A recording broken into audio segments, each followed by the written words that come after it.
Go ahead. Yeah, please. If you are doing a literature review and you have read the paper, now Okay. there is some sentence that is very important to you.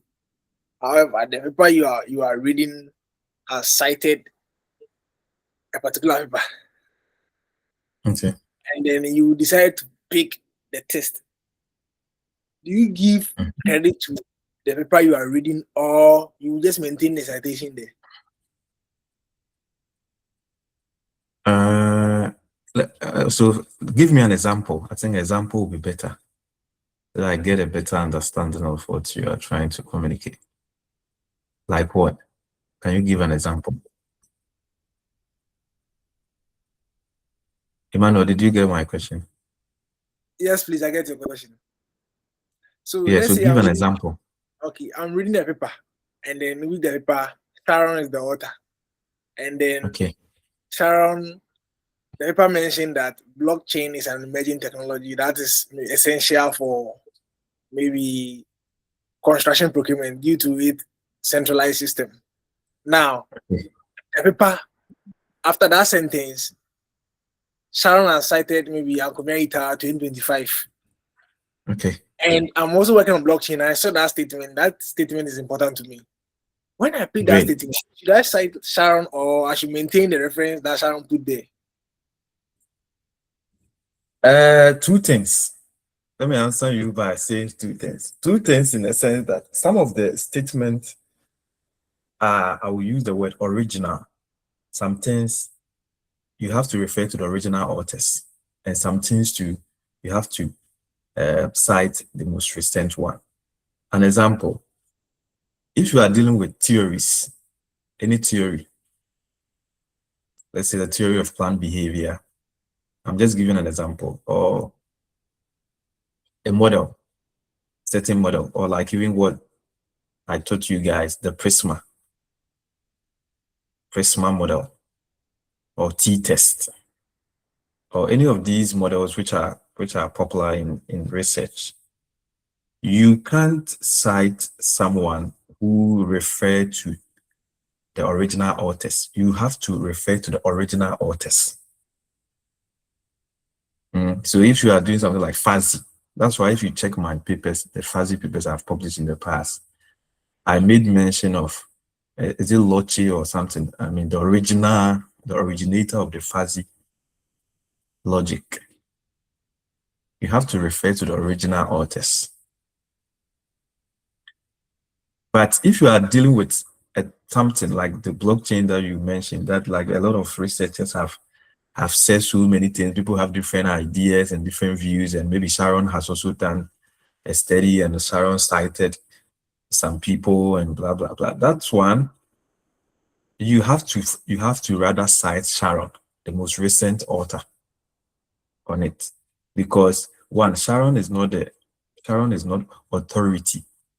And maybe the ones that Sharon also referred to, they are not, or they are also not authority in terms of like they don't have command. They are not the originators. Maybe for all that you know, when you go down, down, down, those people that Sharon cited, they also cited someone. You get my point? Maybe those people that you are referring to, that's Sharon cited. Those people, when you also check their paper, they also cited someone. So it's just like a continuation, from one generation to the another generation. In that case, you have to cite the most recent one, who in this case is Sharon. But if you are dealing with something like theories, which they are established theories, models, for that, go back and refer to the original authors. Yes, but in this case, from what you are saying, maybe Sharon, the person or the persons that Sharon cited, if you check, they also cited someone. So it's just a continuation. And because it's a continuation, it's better you cite the most recent person. And the most recent person in this case is Sharon. So you are right if you cite Sharon in this case. But if you are dealing with an established model, an established theory, an established issue, it is preferable that you refer to the originators, the inventors. Like, for example, if you are dealing with the theory of relativity, you have to cite Albert Einstein. You can't cite, if I have done maybe a recent study and maybe I put in something about relativity, you can't cite me because I'm not the originator of the theory of relativity. It's Albert Einstein. If you are dealing with gravitational force, the main person is Isaac Newton. So if a recent scholar has written something, like a recent scholar like Solomon or Kofi or Thomas or Debbie or Eugenia, they have done a recent study and they wrote something about gravitational force, you can't cite them. I mean, I'm not saying you can't cite them, but I mean you can refer the thing to them. You can say that like they are there. And it's not like you can't cite them. That's why if I say you can't cite them, it's wrong. You can cite them, but I mean they are not the originators. If you really want the best, then go back to Isaac Newton and all that because they are there. Isaac Newton is the main person who came about. That's the reason why some of the studies like gravitational force, even when we were in primary, were in JHS and all that, we were still learning about Isaac Newton. But Isaac Newton has died many years ago. Isaac Newton, if you check the history, Isaac Newton is a 17th century, 16th century person. Many years, but we still learn about Isaac Newton. All of us here, we know Isaac Newton. How come that we still know Isaac Newton? It's because for such established theories and models and issues, you need to refer to the original person. But something which is evolving, which is still evolving that nobody has established, that people are writing on, you can cite the most recent person because for those ones, the thing is still evolving. For example, if you are writing a study about green finance, you can't cite me alone as the only established person because I'm not the one who came up with the idea of green finance. People are still writing about it. So if you are going to cite, it's better you cite a study about green finance, which has been published in, let's say, in the year 2025 and 2026. It's better instead of maybe basing my outputs as the original thing, as if like I'm the inventor. I'm not the inventor. Look for the most recent papers. Yeah, but for established theories, established models, established issues, it is preferable that you refer to the originators. The other time I was discussing the ChatGPT issue with you. ChatGPT, the originator is Sam Altman. Many of you, maybe you may or you may not know him. Sam Altman. Yeah. He is, the CEO of OpenAI. So if you are doing a study about ChatGPT, and if there's somebody to refer to, it's this guy that you have to refer to. Because he is the originator, OpenAI. Yeah. If you are talking about issues of like Tesla and all these SpaceX and XX things, somebody like Elon Musk. So for some things which we have established people who came up with the thing, it's better you refer to those people. But something which is evolving, that everybody is writing about it, like blockchain, green finance, artificial intelligence, you can refer to recent papers because those things, they are still evolving. And nobody can claim authority over it. Nobody can say that it's my idea, I came up with this, or I have this. You can't do that. Okay. I hope I have answered your question. Yes, Doc. Thank you. Okay, you are welcome. So please, Concerning the paper I mentioned, the other time we went through a paper which was published in the year 2024, and the title is Innovative Green Construction Adoption in Ghana, Architect's Perspective from the Theory of Planned Behavior. For those of you who were not here, that's what we did concerning the literature review. I just want to take you through it briefly, because for the sake of time, briefly, just a brief, within a short time, briefly. And then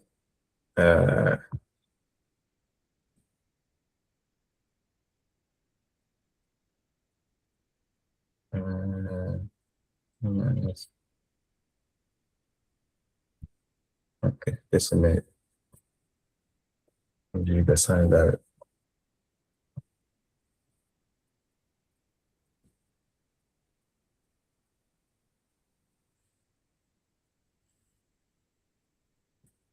I want to open the full article. And then innovative.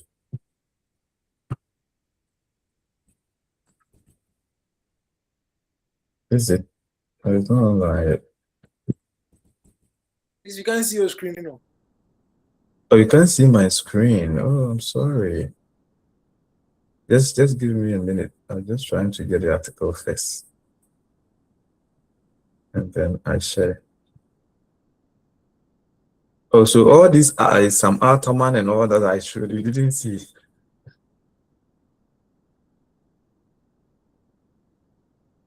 Oh, that's bad. Just a minute.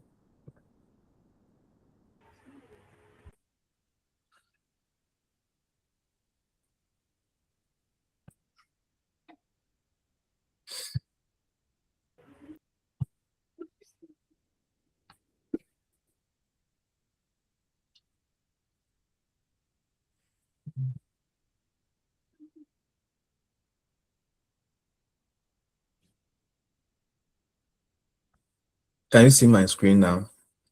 Or still? No, please. No, please, Doc. Okay.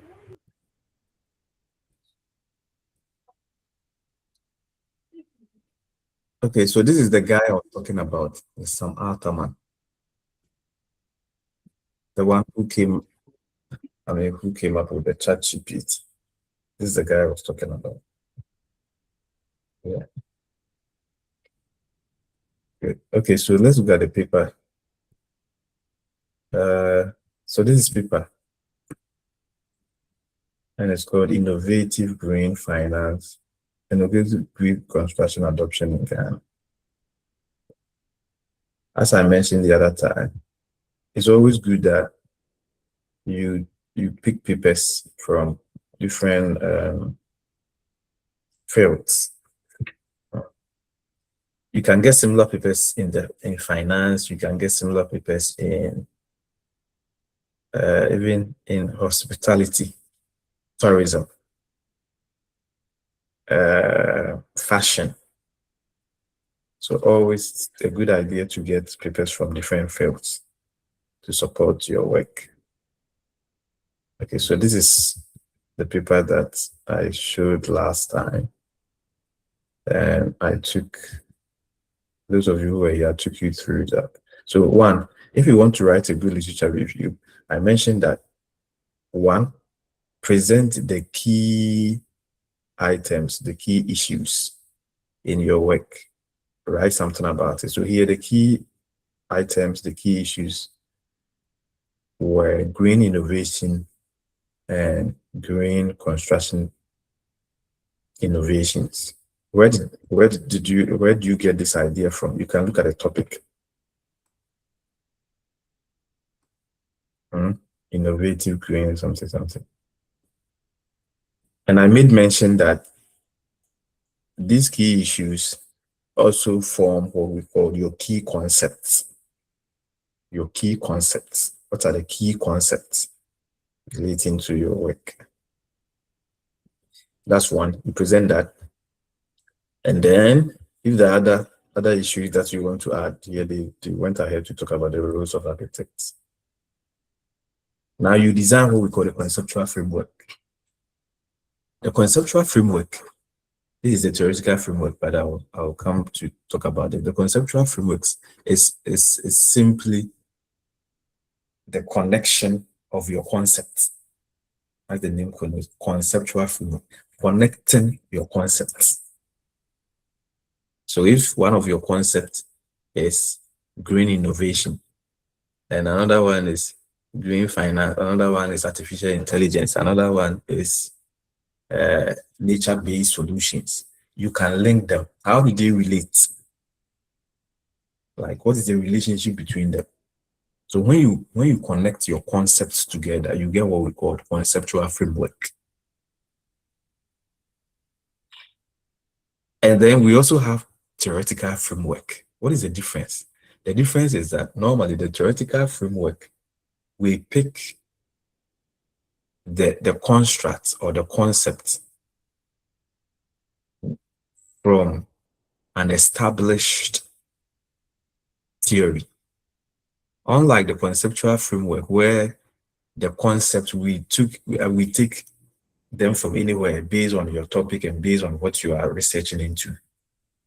With the theoretical framework, we expect that the concept that you link together, the constructs that you link together, the latent variables that you link together, they are coming from an established theory. So for example, this diagram that you see here is called a theoretical framework. This is not a conceptual framework. Why? Because this thing has been designed out of an established the theory of plant behavior. It's already there. You are not the first person doing this. You are not the first. If you, I mean, those who wrote this paper, they are not the first people doing it, because the theory of plant behavior, if you just do a little bit of a Google search, you can see the image. This is there already. This has been established in theory. You are not the first person establishing this. It is there. It has been there for years, for decades. Okay, these constructs, people have used them over and over and over and over and over. So if you use them, and two things, you can use exactly the same, or you can adapt. Adapt means you make changes. You can make changes to the framework. So later on, we'll see that in their work, this is the theoretical framework, they adapted this model and then they did some few changes. So we can see the changes here. They did some changes. The attitude is there, the subjective norm, the perceived behavioral controls, intentions, they are all there. The same. Okay, so once again, this is called a theoretical framework. And why is it theoretical framework? Because this diagram has been drawn out of an established theory. Theories are normally established concepts or something that like the scientific community has agreed upon. So once again, they are not the first people who came up with attitude. They are not the first people coming up with subjective norm. They are not the first person coming up with perceived behavioral control, intentions and all that. It is something that scholars have established. If you do, as I said, you do a little bit of Google search, it's all over. People have used it and over, and even Wikipedia has even a whole, I mean, I'm just saying, Wikipedia is not a good place to source anything, but I'm just using this as an example. It's something that is there. So if I take this model and I modify it to suit my work, which I know many of you are doing, where you are using theories, I am designing a theoretical framework, an established theory, established concepts that I have adapted, I've modified, or I'm using the same Okay, but I'm going to show you what we call conceptual framework. With conceptual framework, it's different. With a conceptual framework, you design your own thing normally from the scratch or from some things that you want. So if you take my paper on climate risk, that model there is called conceptual framework. That model cannot be classified as what? That thing in my work cannot be classified as this one. It cannot be classified as a theoretical framework. And the reason why it cannot be classified as a theoretical framework is that I didn't develop this thing out of an already established theory. I did my own thing. I decided to link these concepts together. I decided to link these concepts together. Can you see my screen? On these concepts, I decided to link them. Nobody has linked them like this before. There's nothing that somebody has done. I did it myself. The same thing that you can do, as many of you, your topic is about. You can do the same because most of your concepts, either people have not linked them, or there's a loose, we normally call it loosely connections, relationships between them, and you are trying to establish them and test them. Okay, so if you look at this model, I did it. Nowhere that somebody has come up with this. This is myself. Okay. Yes, there are relationships, and that's even the reason why I went ahead to test this. There are some relationship between these concepts, but as to the kind of relationship between them is uncertain. So I hope we get the difference between the two. So with respect to the theoretical framework, it comes out of an established theory. Out of the established theory, you either take the entire theory and apply it the same as it has been done in the past, or you can take the same thing and apply it the same way, or you can take it and modify it by maybe adding additional constructs. You see the thing that look like X, they are what we call the construct or the variables. You can add more, or you can even remove. You can take some of them out. If you are doing this, we say you are designing a theoretical framework because it's coming out of an established theory, something that people have used. They have designed this and used over and over and over and over, tested, approved, rejected, disputed, all the words that you can use. That's been done. But if you are designing something like what I did in my work, it's called conceptual framework. So I want you to get the two of them, because people get confused about this and people fight about this all the time as to what is theoretical framework, what is conceptual framework.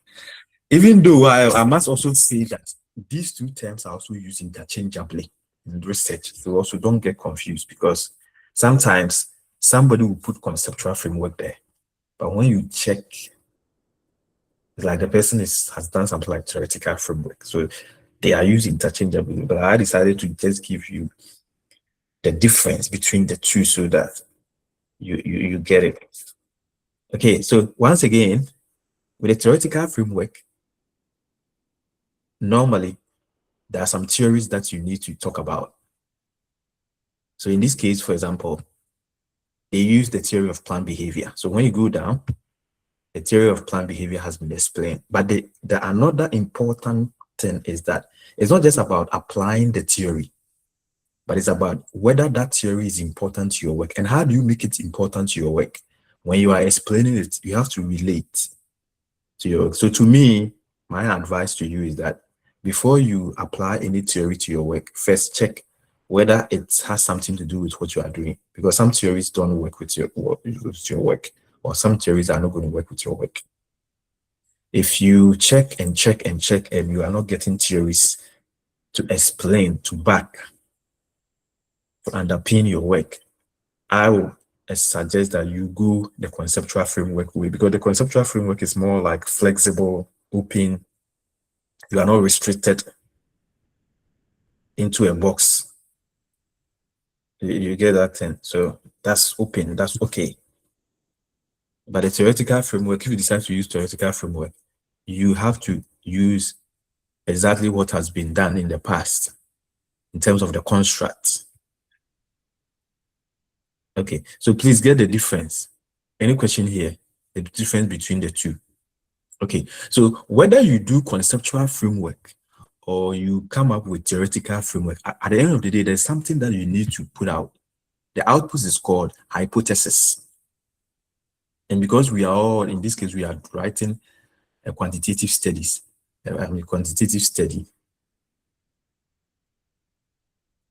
we all have to come up with hypothesis. If we were to do qualitative study, we call them prepositions or propositions. But here we call them hypothesis. What is hypothesis? Hypothesis is a claim that you want to test, whether it is so or it is not. In simple terms, I just don't want to go into this and to make it look like. So it's a claim. You make a claim. You make a claim that maybe every Ghanaian is rich. Everyone in abroad has a mansion. In Ghana, maybe 10 mansions. Like if you take Solomon, he has built 5 mansions in Ghana. Solomon, do you have 5 mansions? Or you make a claim, but as to whether the claim is true or not, it's out Solomon of. is asleep. Solomon is sleeping. I'm not sure. Okay. Solo. So Man, come out.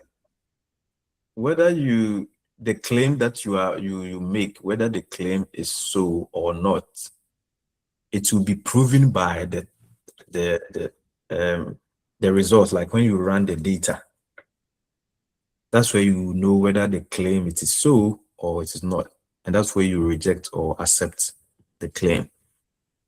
Do you get the Sharon? Sharon here. Okay, so yeah, that's what you have to do. So you make a claim based on. Hello, Sharon, are you here? Hello? Dog, I have a question. Yes, please go ahead and ask. Yeah. So as to how many or limit of claim that one can make. But in some people, they hypothesize up to 1 or 2, 4 or 5. In other, they make up to 10 or 11. Yeah, okay, that's a good question. So the claim, we have 2 types of claims that you can make. We have the main claims. So some papers you see, like, okay, let me show you my paper. Can you see the claims I made here? So these ones, H1, H2, H3, H4, they are called the main hypothesis. But you can also have what we call the sub-hypothesis. What is sub-hypothesis? The sub-hypothesis is like in addition to the main claim that you have made, are there some relationships with other variables, indicators? Personally, if I'm writing in the paper, I would not like to do sub-hypothesis in the sense that when you have so many indicators, your entire hypothesis section is going to be 2. You have so many. I get why people do that. And those sub-hypotheses are just the relationship between the indicators and then the main construct. When I talk about main construct, I'm talking about the boxes that you see here are called the main constructs or variables, the main variables, the project identification, these are called the main variables. So the relationship between them, as you can see, the lines, they are called the main hypothesis, showing the main relationship or relationships between the variables.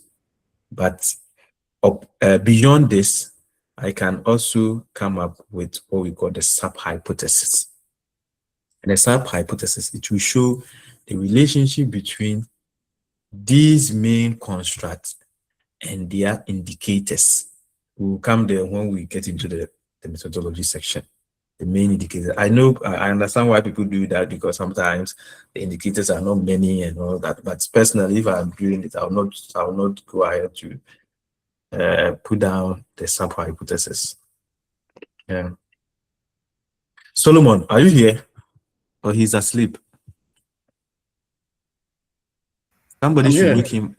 Ah, okay. We're asking you a question. How many mansions do you have in Ghana? 10 mansions? No. It's just a joke. I mean, don't take it. Yeah, We are just joking. Yeah. Okay. So let's keep going. So we understand, we get the theoretical framework and conceptual framework. So in this paper, they did the theoretical framework. Okay, good. As you can see. Now, the last important aspect, or the other major thing that you have to do in this section, I prefer to put it in the methodology section. But if you also prefer to put it here, they are the same. At the end of the day, the same. It is called identifying the main variables and their measurement items. Is Alphonsus here? Hello, Alphonsus. Emmanuel, can you check up on him? I think he is sleeping. Please call him to wake up. Hey, we are all tired though. Okay, this is a bit more for that.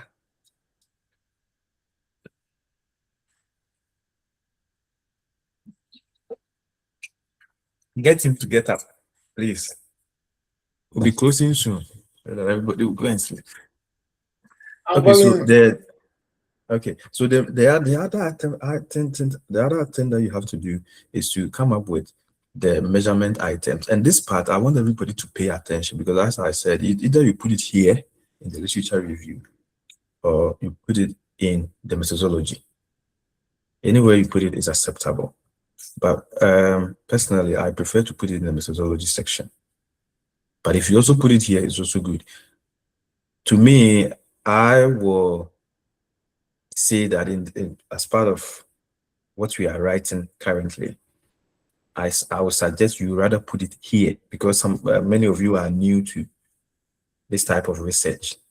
The reason being that it should come right after the hypothesis. And the reason why it should come right after the hypothesis is that, one, it will help you to know the key variables in the research, and then their measurement items. Now, the question that somebody will ask is, what is measurement items? There are different names that we use for the word measurement items. The word measurement items is also called the indicators. So the first day that we met, when I was trying to take you guys through the PLS, I made mention of the word indicators. I mentioned that we have the formative indicators and reflective indicators. And what are indicators? The indicators are something representing something. In simple terms, they are not, even though we use the word measurement items, but it's not really like, it's like kind of, it's measuring, I don't know how to put, maybe it's like a temperature scale, or that's not like, that's not what we are, I mean, in its actual sense, that's what we are saying, that like they are indicated. Like if we say somebody is happy, somebody say, I have an inner joy, I have an inner peace. What will show that somebody has an inner peace or joy?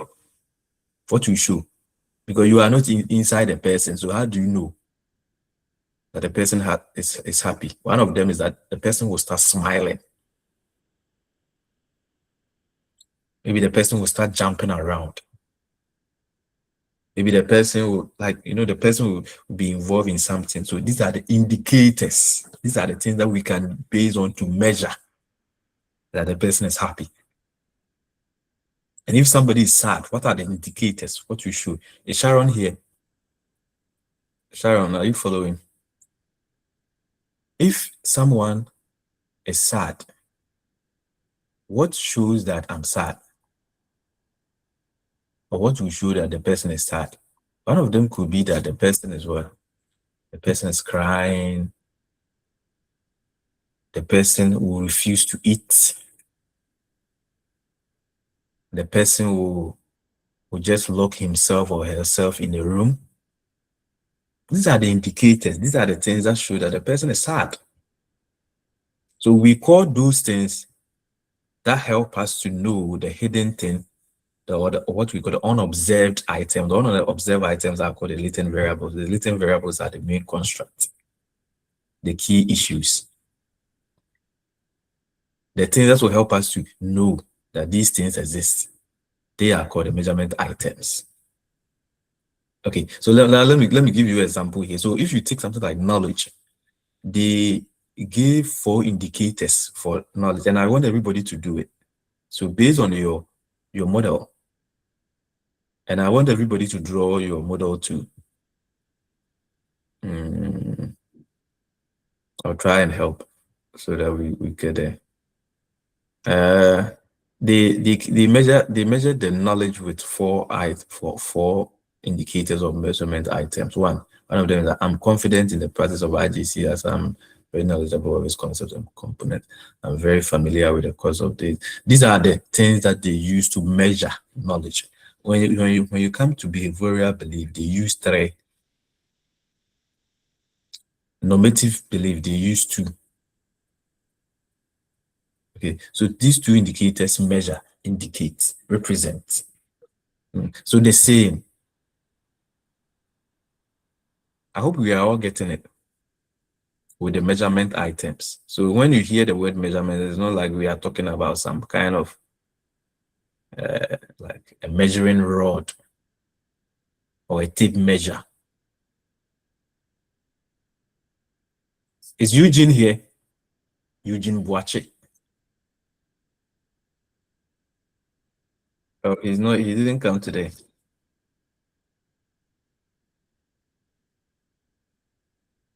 Okay. It seems. What about Felix? Felix has not been coming to meetings. Is he okay?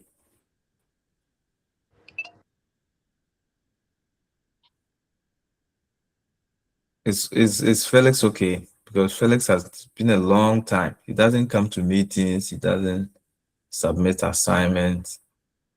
Is Felix okay? Okay.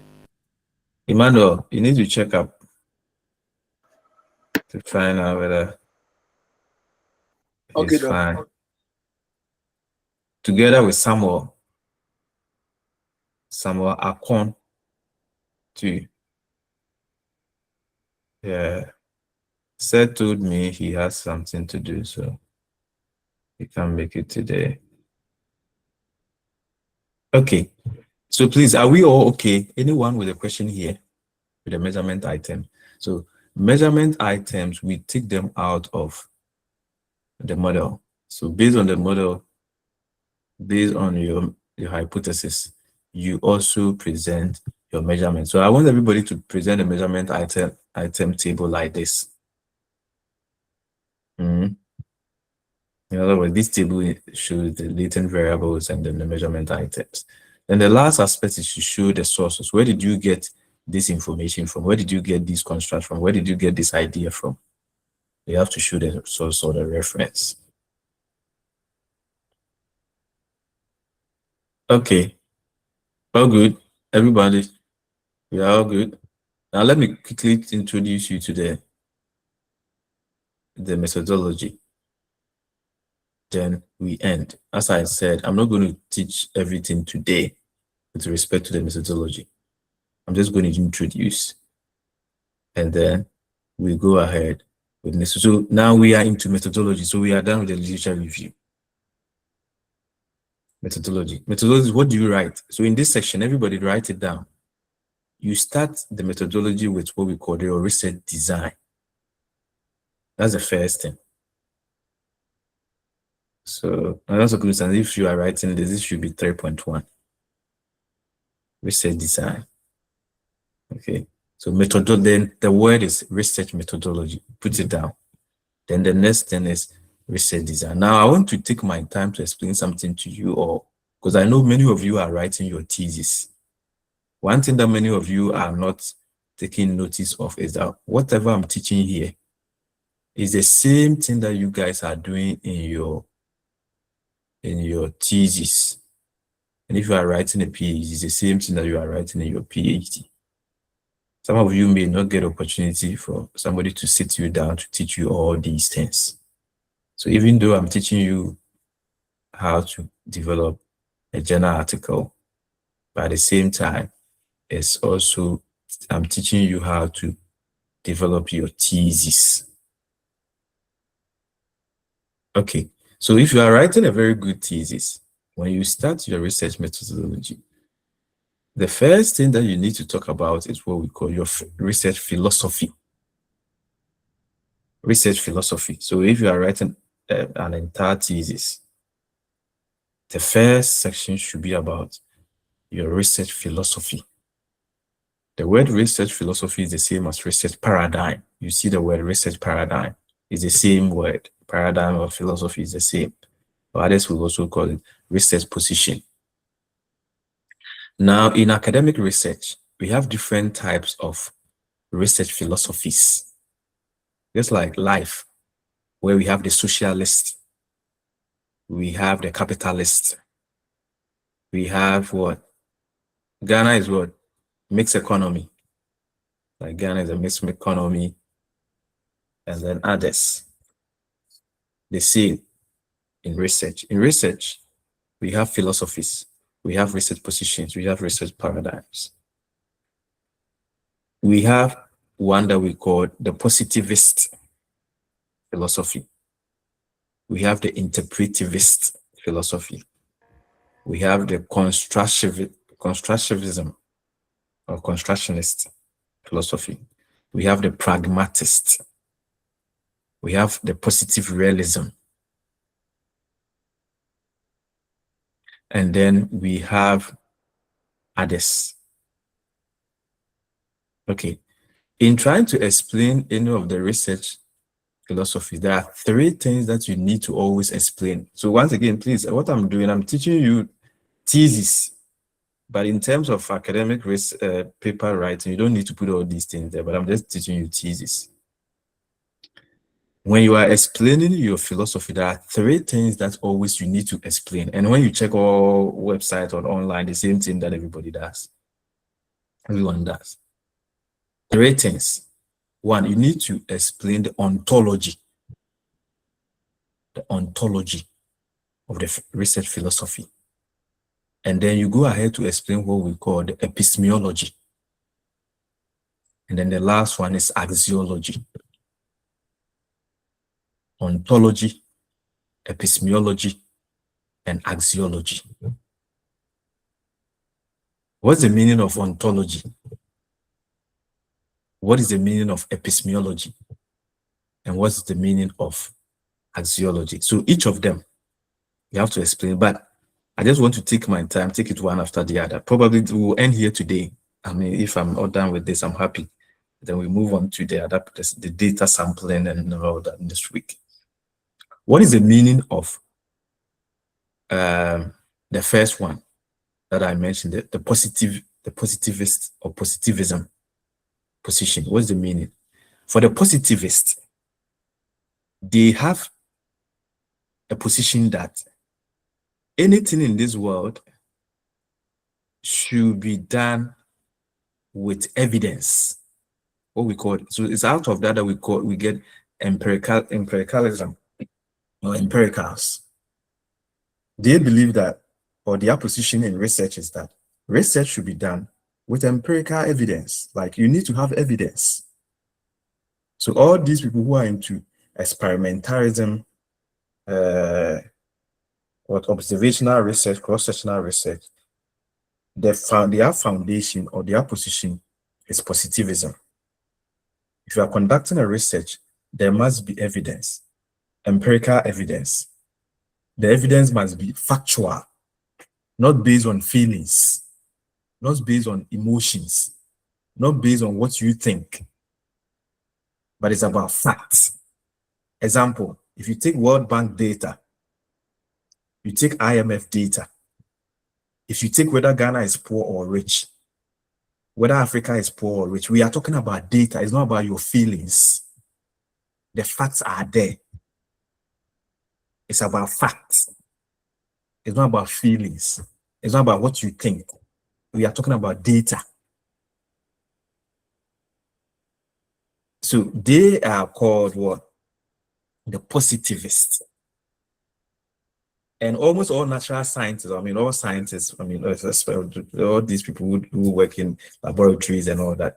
That is why, like, sometimes you hear some people saying that there's no God. I think you have heard this thing many times. Some people say there's nothing like God, or there's nothing like spirit. Why do they say that? Because those people, the opposite. I mean, they are into the just that. I mean, I don't want to go there because it's a controversial issue. Because they believe that if there is God, show us evidence. Can we test God? Where is the fact? Show us examples of God. You are saying that you had a dream and then there was a spirit. Show us evidence of the spirit in your dream. Or you said you were walking somewhere and then Emmanuel, you met a ghost. Where is the evidence of the ghost? Where is the fact? Can you show us? Can we touch the ghost? Where is the evidence? So that is their position. And that is where we get, so out of that philosophy, we get what we call what? The quantitative studies. So all quantitative studies, their philosophical position is positivism. And all these people who are into laboratory and all that, because it's about fact, observational fact, it's about reality. It's not just about somebody's feelings. It's about, hey, what is the data? It's about the facts. I just want to get something from online to help you out. It's about facts. Yeah, it's about fact. It's not about, oh, I think that, it's called positivism.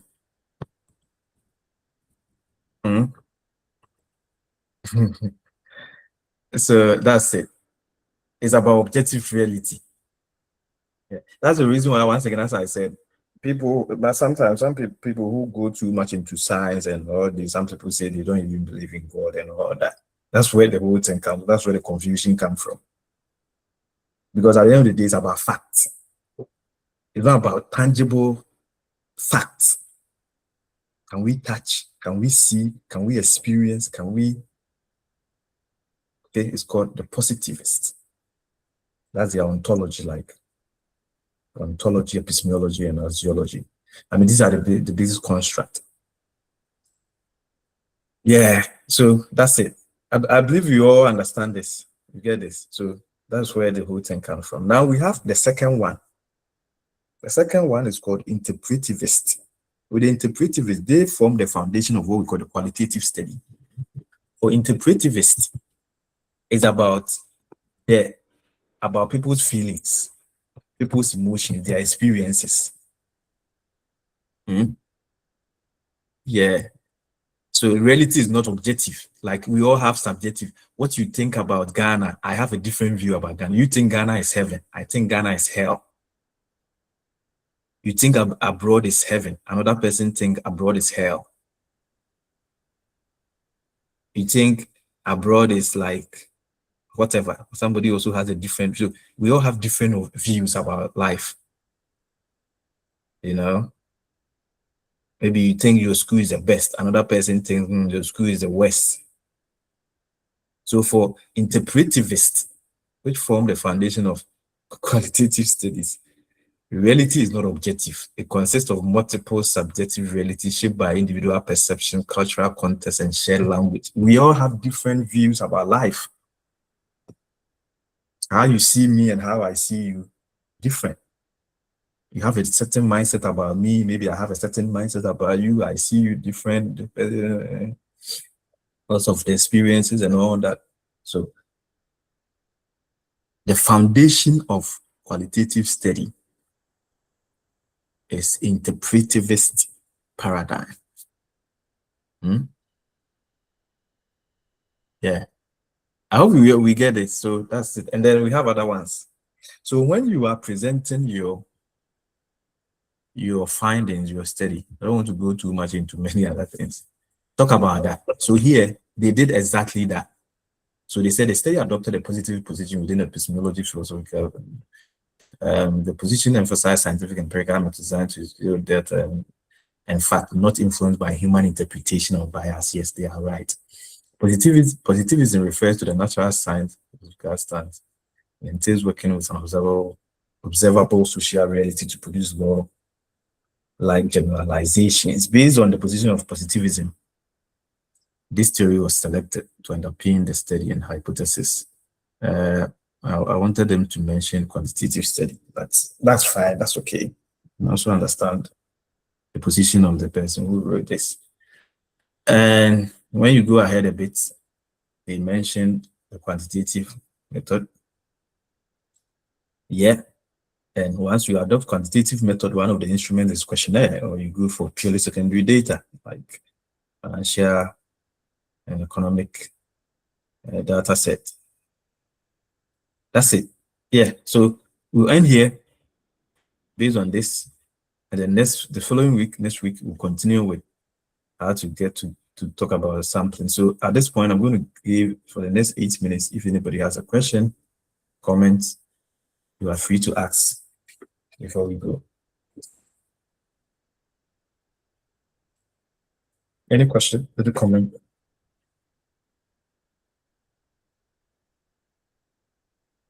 Okay, no question. Okay, then. Hello? Any question? Any comment? None? Okay, so on that note, we'll bring. Yes, ask. Hello, science. Yeah. Yes. Yes, Doc. There's a question. Have a question. Yes, please go ahead. Okay. Yeah, sometimes when you start with methodology, and maybe when you get the data and the results doesn't permit the methodology you are using. In our case, we are doing the design without having the results or data to run. Maybe after everything, you realize that the method that you are going with will not permit the results or will not go with the data. Is it always the best to start with data running before method or method before data running? That's a good question. So I'll answer by saying that it depends on the situation that you have at hand. All things being equal, there's no way you can conduct any proper study without determining the method that you want to start with. Because if you have data and then you just run the data, even the running of the data, there's something that will trigger you to run that. There's a method, there's something. For example, if you have a raw data like econometric data, survey responses, and I run it, something, you run something, either you run a regression or you run a fuzzy or you run a smart PLS, or you run correlation, you run something, right? And that's something, you have to document it. You have to document it. And when you document it, it becomes part of your research method. So all things being equal, you cannot start by saying that I don't have any method. I'm not following anything. I have data and I'm just running it. Other than that, it will be like you are running anything and you will not be going anywhere. So first, you need to have a method. Of course, whilst you run your data, it's possible that the data will challenge your already established method. Like let's say you have developed a model, you have a model in place and you run the data. It's possible that you need to do some modification. So it is allowed. It's allowed that once you are done running the data and get the results, you can come back and do some modification, make some changes to your method. But to start a research without a method, I would not recommend that you start a study without any method. You start running, and it will be like you are not going anywhere, and nobody will accept it. No one anywhere around the world will accept that you are starting a study and you don't even know where you are going, the method that you are. You must have something. You must have something, and then once you have it, you run it. It will challenge your method, and then you make some changes. Yeah. Because at the end of the day, one thing that you also have to understand is that there's no method is perfect. You can't get everything perfect. So if you are going to be like, I'm just open to anything and I'm running, you will be running everything. Like 2 days ago, I was taking some students through training workshop. I did a workshop for some students. And I was telling them, because there's this kind of mistake or wrong pronunciation that students always make. If you ask a student, what method are you using for your research method? They will say, I'm using SPSS, or I'm using Starter. But what everyone here you have to understand is that SPSS, Starter, they are not methods. They are just software. Within the software, we have different types of methods. If you take SPSS, for example, if you open the SPSS software, you can talk about hundreds of methods in there. Therefore, you have to be specific about what you are doing. Yes, what you are running, you run, you get your results doesn't tally with what you are expecting. You can come back and make changes to your methodology. But for you to start your data running without any method in mind, I would say it's not a good idea. It's not a good idea. Just because you have data, then you are just running. Then you'll be running. You don't get anywhere. So always start with something. Start with something. Run it. If you don't get the results that you are expecting, come back and make changes to your methodology. And even sometimes, I also encourage you to make the results stay. Don't change anything, make it stay. The reason why you have to make the results stay is that probably your results will challenge existing status quo. For example, you run a resource, and then instead of maybe getting all the past studies, they always get positive, and maybe now you run yours and you are getting negative. Maybe yours will be like something groundbreaking, something new that is coming into the system, which many people will cite later on. So it's not always the case that once you don't get exactly what has been established or what has become the status quo, then you are wrong or you are not doing something right. Make your results stay, even if it's different from the traditional status quo. Make it stay. It's not, your results is not that bad. Yeah, because sometimes I get where students are coming from. They have read a certain paper, they have checked a certain past study, and the study got a certain result, and they want to get the same thing.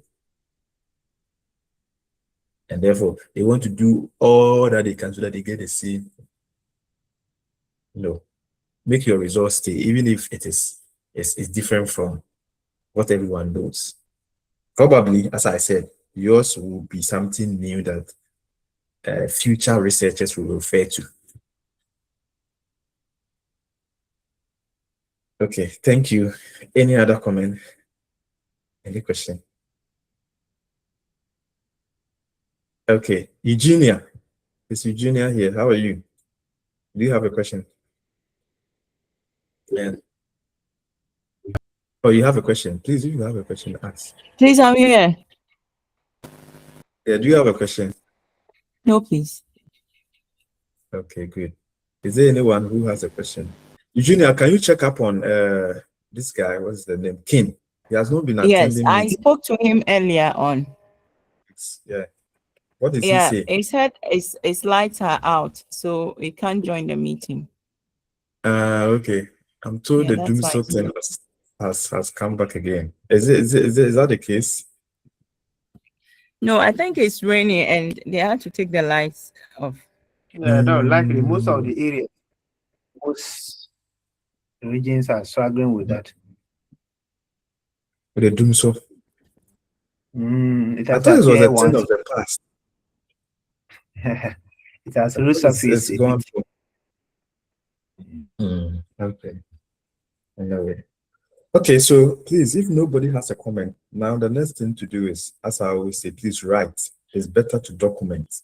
One thing about being a good researcher is somebody who documents your progress. Always document whatever. So whatever you have been able to grasp today, when we go back within the week, write something down. It's still fresh on your mind. It's better to document them than to wait for some weeks. You may forget. So grasp them. And some of you are writing theses, as I mentioned. Use these things. Your professor will be happy with you when they see you explaining interpretivism and positivism and the ontology and epistemology and axiology, and all. Your professor will be happy with you. He said, "Hey, the guy is reading." Okay. I mean, yes, read and present something. Don't present the normal thesis you start and then you go straight to the sample size and population and argue about your research position. Let the person who be reading your work, that the guy knows what the guy or the lady knows what she is doing. Yeah. Because if you're able to argue very well about your research position, it will inform the research design that you take, whether you are taking the qualitative approach or quantitative approach or something. For those of you who are doing mixed method, the research philosophy that will guide you is called the pragmatism. But there's another one I didn't talk about. It's called pragmatism. So it's good for mixed methods. For those of you who are into qualitative study, it's interpretivism. For those of you, all of us, which in this case we are all going to take positivist or positivism position. Hello, Doc. Yes.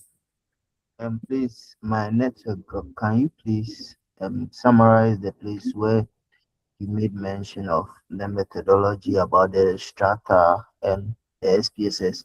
My network dropped, so I couldn't get to that place. Yeah, so I said that in many cases, then when you ask them, what method are you using for your research? Then they say, I'm using SPSS. I'm using Stata. But I told them, especially when it comes to the data analysis part, which we are not there yet. In this case, in our case, we are using PLS, structural equation modeling. But when in many cases, when you meet students and you ask them, what is your research data analysis method? The person will respond by saying, oh, I'm using SPSS, I'm using Stata, oh, I'm using so and so software. But what I want everyone to understand is that these things are not data analysis methods. They are just software. It's just a platform where you run your method. Because on that platform, SPSS is a platform. On that platform, there are so many methods, data analysis methods. I don't know whether I can show this to you briefly. There are so many, plenty, uncountable. In fact, they are into their hundreds. So for you to make a statement that I'm using SPSS is wrong. SPSS is not a method. Just like how I was explaining something to some group, some student not too long ago, the term called Prisma. Sometimes you hear people say, oh, I have written a literature review paper with Prisma. Prisma is not a method. If I am examining and marking your paper and I see the word Prisma, I'll mark you down. But the Prisma itself is not a method. It's a guideline. It's a manual. So the manual cannot be the method. Yeah, so to take note of all these things and don't make a similar mistake. I don't know why my SPSS is taking a long time to. I wanted to show you something, but yeah, that's that's a mistake that many people make. So don't make the same mistake. If you are talking about the methods, data analysis methods include t-tests is a method, regression is a method. What again? Correlation is a method. Even mean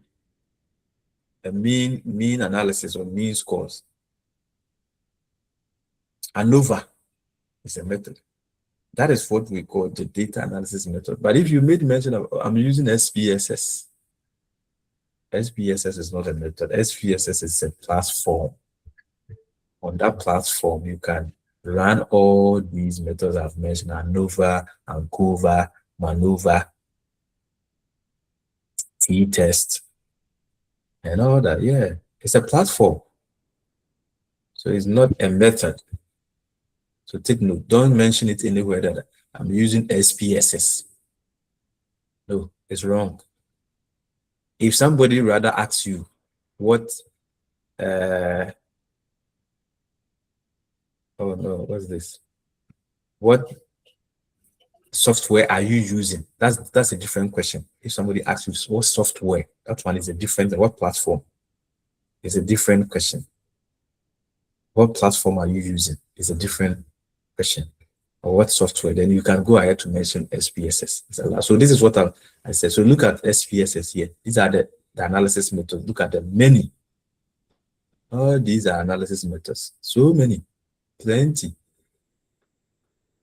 Therefore, if somebody asks you what method are you using, then you just say SPSS. It's a wrong statement. Don't say that. Yeah. You have to mention the specific method in the SPSS. Are you using it? Is it that you're going to run factor analysis?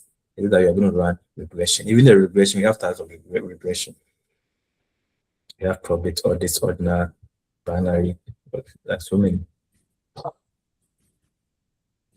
So you need to be very specific about what you are doing. When you are comparing, we have different. We have one sample t-test, independent t-test, pair sample t-test, one way and over, one sample proportion in 20. Yeah. Okay. Any other comment or question? If there's none, Thank you is for anyone? You're welcome. Anyone? If there's no comment, question, thank you everyone for coming. We meet again next week. Next week, I'll take you through the sampling. And once again, as I said, everything I'm teaching here, I'm teaching you thesis as well, because I teach thesis. I teach thesis. I teach students how they should write thesis. And I'm also a course coordinator for thesis writing too. So I teach this as well myself to my students. Like I have almost 1,000 students I teach. So I also help students to know how to write thesis. But the most important thing is for you to learn from here to support you.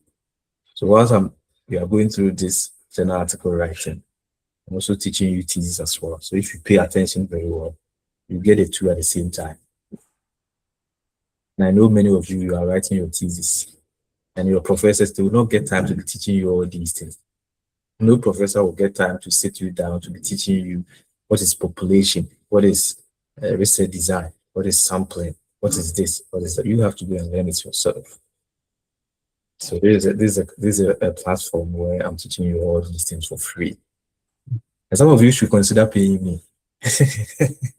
go and take your thesis to publishing money and come and give it to me. I'm just joking. On that note, thank you very much for coming. And see you again next week. Have a blessed weekend. Thank Bye-bye. you. We are grateful. Bye. Bye. Thanks. You're welcome. Bye.